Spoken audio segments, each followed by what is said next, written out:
저는 고등학교 시절부터 남편과 연애를 시작한 선후배 사이였습니다. 저희는 고2와 고3 때부터 연애를 시작하여 대학 진학이 이미 확정된 상황에서 7년의 연애 끝에 결혼했어요. 그러나 결혼한 지 3년 뒤 남편이 다른 여자와 사이를 가지게 되었고, 그 사실을 우연히 SNS로 알게 된 친구가 저에게 연락을 주었습니다. 이러한 배신으로 인한 충격을 받은 후 상황을 파악하기 위해 프로여성탐정이라는 업체를 알게 되었어요. 긴 시간을 함께 보내며 양가 부모님들과도 오랜 친밀한 관계를 유지해왔기 때문에 서로에 대해 모르는 것이 없을 것으로 생각했습니다. 그런데 이런 일이 일어날 줄 누가 상상했을까요?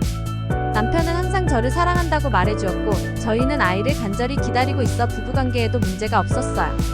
그러나 갑자기 남편의 마음이 다른 여성을 향하면서 저희의 행복한 삶은 뒤죽박죽 되어버렸습니다. 처음에는 매우 당황스러운 마음에 아무 생각도 나지 않았지만, 중요한 것은 분명히 해결해야 할 문제라는 사실이었어요. 그래서 어떻게든 이 문제를 해결해 나갈 방법을 찾아야 했습니다.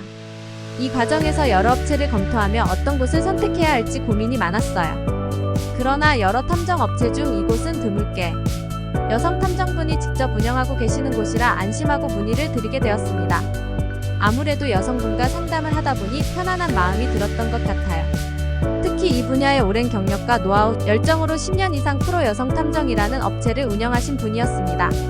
뿐만 아니라 탐정 조사뿐만 아니라 각종 불법 감청 탐지, 몰래카메라, 위치 추적기, 녹음기, 도청, 휴대폰 해킹, 스파이 앱 탐지와 역할 대행 분야에서도 인지도가 높은 업체였어요. 대표님께 제 속마음을 털어놓은 느낌이 들었고, 차후 이혼까지 고려할 때 합법적인 증거가 중요하다는 점을 강조해 주셨습니다.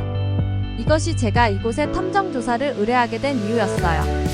며칠 후 직접 연락을 주셨고, 조사가 진행 중임을 알리며 남편에게 비밀로 해야 한다는 점을 강조해 주셨습니다. 평소처럼 일상을 유지하려 노력했지만 핸드폰을 잡으면 더 많은 생각이 들고 베란다 밖을 자주 바라보게 되어 어려운 시간이었어요. 기다림의 시간들이 길게 느껴지고 어려웠지만, 이런 마음을 잘 이해해 주시는 대표님께서는 실시간으로 상황을 공유해 주셨습니다. 그리고 놀랍게도 남편의 외도 증거를 굉장히 빠른 시일 내에 확보해 주셨어요. 프로 여성 탐정 대표님은 무엇보다 합법적으로 증거를 수집해 주시기 위해 최선을 다해 주셨고, 제가 궁금했던 모든 사실을 명확하게 알아낼 수 있었습니다. 배신한 남편에게는 화가 나지만 증거를 통해 어떻게 대처해야 할지 많은 고민을 했어요. 그 모든 증거들이 너무 확실했기 때문이었습니다. 그렇게 알게 된 남편의 또 다른 여자는 친구의 대학 동아리 후배였어요. 몇 년 전 술자리에서 그 여자를 불러 함께 술을 마시게 되었고, 그날부터 둘이 친분을 갖고 종종 만나왔다고 했습니다. 그러나 이제는 보통 사이가 아니라는 것이 문제였어요. 남편은 저에게 거짓말을 하며 월차를 사용해서 둘이 여행을 다녀왔습니다.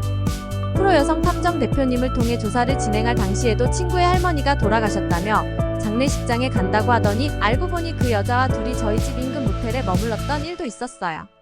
이 일은 단순히 우리 부부만의 문제가 아니었습니다. 만약 양가 부모님들께서 이런 사실을 알게 된다면 그분들의 오랜 인연도 어긋날 수 있기 때문에 모든 상황을 대처하는 일이 쉽지 않았어요. 결국 고민 끝에 모든 증거를 공개하고 남편과 대화를 시도했습니다. 집에서는 대화를 이어가기 어려울 것 같아서 회사 앞에서 만나기로 했어요. 그런데 무슨 생각이었는지 남편이 점심시간에 만나자고 하더니 뻔뻔하게 그 여성을 회사 후배 여직원이라며 함께 점심을 먹자고 하는 겁니다. 일단 셋이서 함께 밥을 먹고 저는 두 사람을 관찰했어요. 그리고 회사 인근 커피숍에서 처음 의도했던 일은 아니었지만 두 사람을 앞에 두고 모든 사실을 터뜨렸습니다. 두 사람은 소스라치게 놀랐고 그 여성은 도망치듯 자리를 떠나더군요.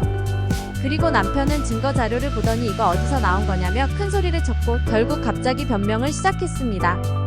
남편은 그 여자와 정리를 하겠고 다시는 여자를 만나지 않겠다고 빌고 빌었어요.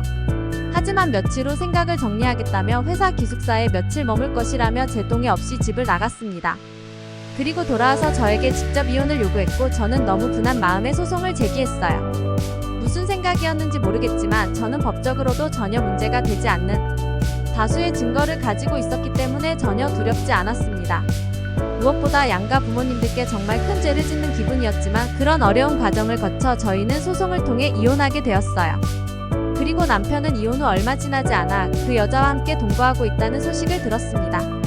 다소 어린 나이에 이런 일을 겪게 되어 속상하지만 이 또한 인생의 경험이라고 긍정적으로 생각하며 새로운 시작을 했어요. 사람이 살다 보면 예기치 못한 어려움이 있기 마련이죠. 부부관계에서도 마찬가지일 수 있습니다. 혹시 제 상황과 유사한 어려움을 겪고 있는 분이 있다면 망설이지 말고 프로 여성 탐정 대표님과 상담해 보세요.